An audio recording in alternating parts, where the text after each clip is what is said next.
jour, une femme inconnue se présenta chez nous voulant nous emmener avec elle, mon frère et moi, et sans expliquer davantage. Mademoiselle Delannoy ne voulut pas y consentir. Cette femme entra alors le mot d'écriture de ma mère, qui l'autorisait, ma revenante balançait encore, redoutant quelques subterfuges. Enfin, elle finit par céder. La femme nous conduisit dans la rue des Havres, au fond du jardin. Elle nous fit monter mystérieusement dans la maison du jardinier, nous recommandant le plus profond de silence. En face était un grand bâtiment dont une fenêtre s'ouvrit. Mon père, ma mère y parleront, plein de surprise et d'émotion. J'ai jeté un cri, je tendis les bras vers mes parents. Ils me firent signe de me taire. Mais une sentinelle placée au bas du mur nous avait entendu être appelés. L'inconnu nous amena alors promptement.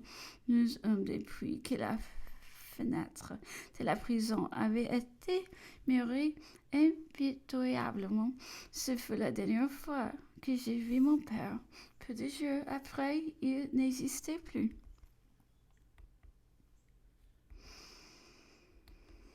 Peu d'instants avec d'être conduit à la mort, mon père écrivit à ma mère la lettre qui voici derrière, témoignage de sa tendresse pour nous et de son dévouement de son pays. Je ne parlerai ni de mes regrets, ni de mes larmes en perdant une père chérie. Ce souvenir est éternel. Le temps seul peut affaiblir l'impression de la mort affreuse qui subit. Les fois comme le malheur augmentait autour de nous. La princesse de Hohenzollern en était aussi au désespoir. Son frère, le prince de Salles, venait de périr le même jour que mon père.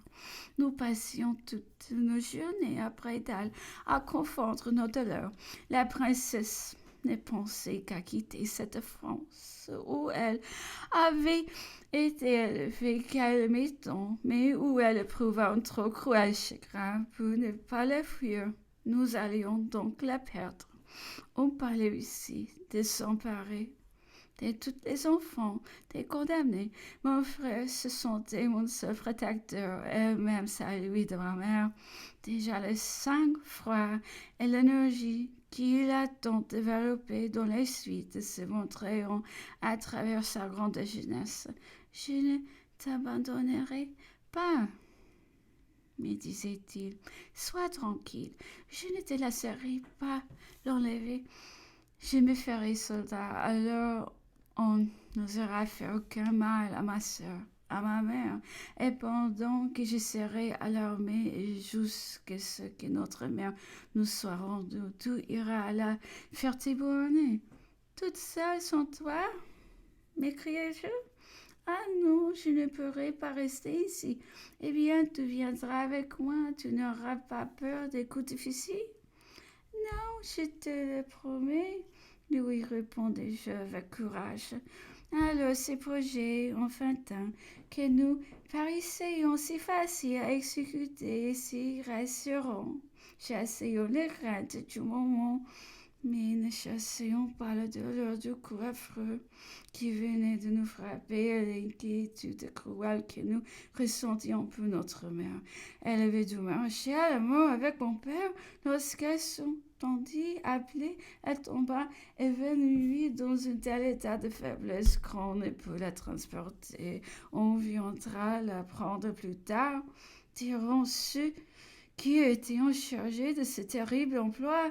C'était le 5 termiteur. Le 9, la chute de Robespierre arrêta l'exécution et nous la conservâmes.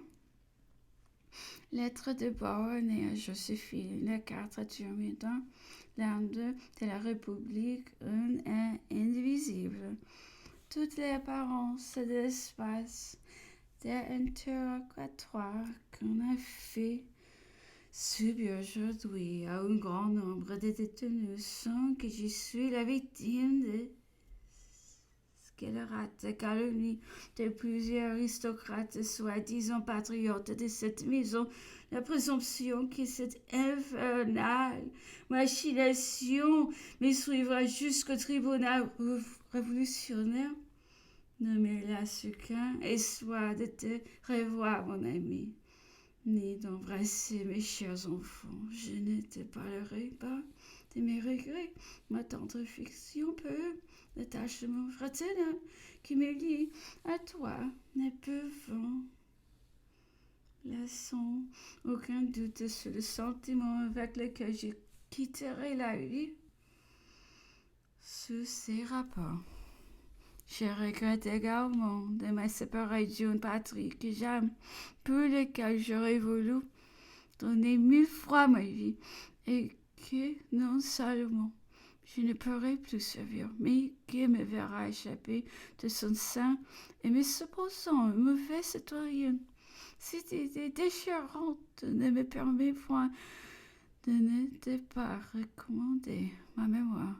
Travail à la réhabilité en prouvant qu'une vie entière consacrée à servir son pays et à faire triompher la liberté et l'égalité doit, aux yeux du peuple, reposer de Dieu calomniateur, pris surtout dans la classe des gens suspects. Ce travail doit être achevé car, dans les orages révolutionnaires, un grand peuple qui combat peut pulvériser ses fers doit s'environner d'une juste méfiance et plus craindre d'oublier un coupable que de frapper un innocent. Je mourrai avec ce calme qui permet cependant d'attendrir pousser plus chère affection, mais avec ce courage qui caractérise un homme libre. Une conscience pure est une âme honnête dont les vœux les plus ardents sont pour la prospérité de la République. Adieu, mon ami. Console-toi par nos enfants.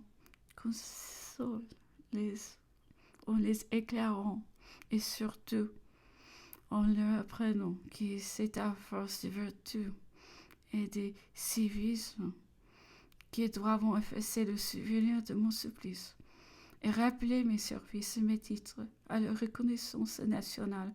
Adieu. Tu sais ceux que j'aime, sois leur consolateur et prolonge des soins ma vie dans leur cœur. Adieu. Je te ferai ainsi. Que mes chers enfants, pour la dernière fois de ma vie, contre mon sein, Alexandre B.